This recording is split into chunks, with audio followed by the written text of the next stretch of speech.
Don't miss new episodes of So What Happened To, Saturday mornings on RatedEm.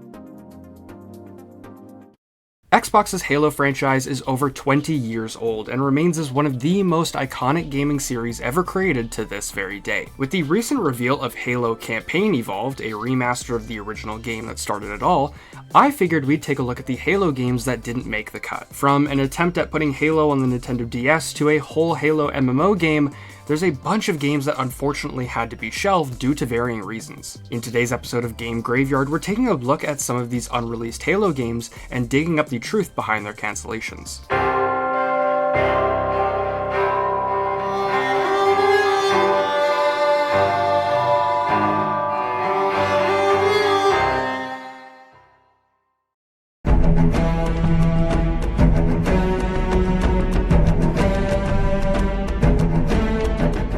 Halo Chronicles was set to be an episodic story-based game adjacent to the Telltale Games series or Life is Strange.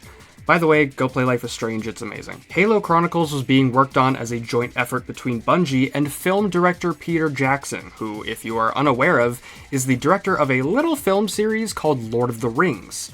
Yeah, that guy. It would have had players take on the role of a regular Marine who discovers a piece of Forerunner technology that turns him into quote-unquote the Promethean. This was later changed to be a human taken prisoner by the Covenant, who then discovers the Forerunner tech and seeks revenge on them as the Promethean. Unlike games like the Telltale Games or Life is Strange, the game would have retained action shooter aspects as opposed to just being an interactive movie. My guess is it would have been something like Mass Effect. The game did not get far into development as the cancellation of a separate Halo movie deal with Jackson would cause him to step away from the project. Bungie and Microsoft tried to continue the project without him, but unfortunately not much progress was made. The desire for a more grounded, emotional story that didn't focus on the Spartans was channeled into what would become Halo 3 ODST, and much of the work done regarding expanding what was known about the Forerunners, as well as the Promethean concept, was brought back with Halo 4.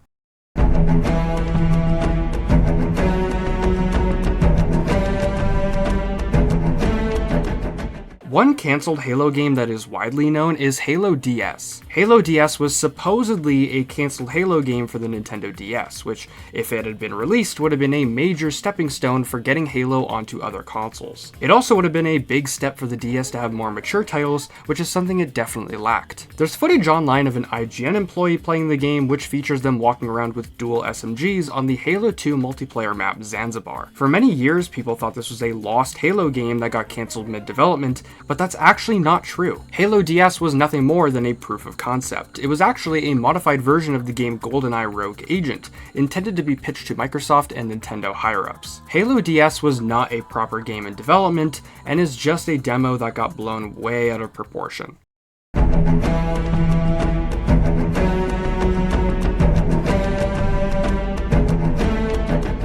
Halo Online was a cancelled free-to-play Halo game developed in tandem by 343 Industries and Saber Interactive. Built on a modified version of the Halo 3 engine suited for low-end PCs, the game was announced in 2015 and would see a closed beta test in April of that year, but limited only to Russia. This beta test lasted from April to December, where shortly after the game was cancelled. I couldn't find a definitive reason as to why it was cancelled, but my guess is that 343 wanted all hands on deck for Halo 5, and I guess subsequently Halo Infinite. This is not something new for game devs. A good amount of game series have exclusive versions of games in other countries, or sometimes new games entirely locked to other regions. One of the most famous ones is Call of Duty Online, which was essentially COD Mobile before COD Mobile, but it was exclusive to China. Halo Online seemed to utilize a lot of Halo 4's weapon models, but had a lot of exclusive armor to customize your Spartan with that wasn't seen in previous games. There were also a handful of original maps made for Halo Online, and the rest of the maps in the game were remakes of fan favorites from previous Halo games. Following the game's cancellation, a fan-made mod was created for the game that allowed for private server hosting called El Dorito. It allowed for players outside of the Russian region to experience the game without having to jump through a bunch of hoops. However, once the mod got a bit of popularity amongst the larger Halo community, 343 stepped in and requested all development and distribution of the mod to halt. However, it's not all bad for Halo Online though, as some of those aforementioned original maps and a good chunk of the original armor items made their way into the Master Chief Collection. Halo Infinite also ended up releasing on PC, with its multiplayer being free to play. The only stipulation is that Halo Infinite is not as easy to run on a non-gaming PC. Have you ever thought to yourself, Why did this game I love shut down? So Epic Games acquired Mediatonic. Various balancing issues were still present, and this is going to be a recurring theme with XDefiant's history: timing. Luckily, there's a show that's just as curious as you are. Be sure to catch new episodes of So What Happened To, right here on RatedEm.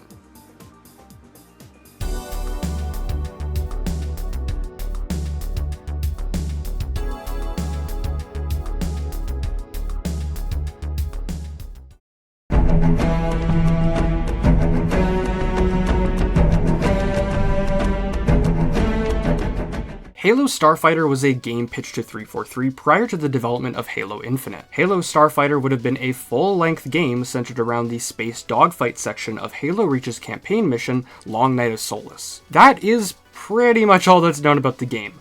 There is some concept art for it that has been made public, but aside from that, it seems to just be a pitch and not much other work was done for the game. There were also a handful of other games pitched at the same time as Halo Starfighter, but these pitches have not been made public. Personally, I don't think this one would have done well.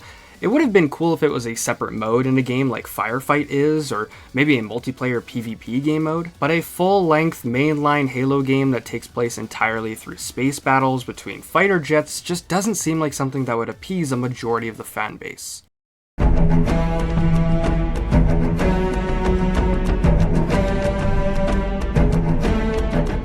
Titan was a cancelled Halo MMO in development sometime between 2005 and 2007, worked on by Ensemble Studios. There is a lot of hype surrounding the game amongst both Ensemble and Microsoft, as at the time, EVE Online was the only popular sci-fi MMO. Halo was already wicked popular, so the game would have not only fit itself into an empty niche, but it would have no problems finding a player base, as it was backed by an already established series. Players would have been able to join the UNSC or the Covenant and play as a variety of species. There was also classes that mimicked the usual MMORPG classes, but with a sci-fi twist. Some of them were original to Halo Online, as opposed to being roles from the main games that have been adapted into MMO classes. Problems arose when both dev teams realized the game wasn't exactly feasible to put together. It was expected to take up to 3 years to release the game and had a projected budget that wouldn't be easy to turn profit from. Eventually the game was cancelled and attention shifted to Halo Wars, the RTS spin-off released in 2009. Looking at the concept art, it honestly kind of looks like it was very removed from the established Halo canon. I did some reading on the Halo wiki as well as looking at this concept art, and it kind of just felt like it'd be more of a standalone sci-fi MMO with the Halo name slapped on. Personally,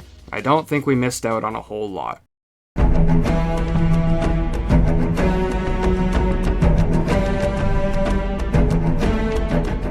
The final game I'll mention is Project Hagar, a Halo game developed by N-Space that was centered around the Mega Bloks toy line. It was very inspired by the LEGO games with similar humor and gameplay, as well as taking some inspiration from what looks to be mainly Halo 3. I actually won't go too much into this game because I have a full episode of Game Graveyard about this game specifically right here on my channel, so if you want to know more, go check it out. See what I did there? I left this one to the very end of the video so you're more inclined to go watch it, or maybe I'm wrong, and maybe you're going to click off this video and you're going to go watch another soulless Mr. Beast video or something. I don't know. I can't tell you what to do.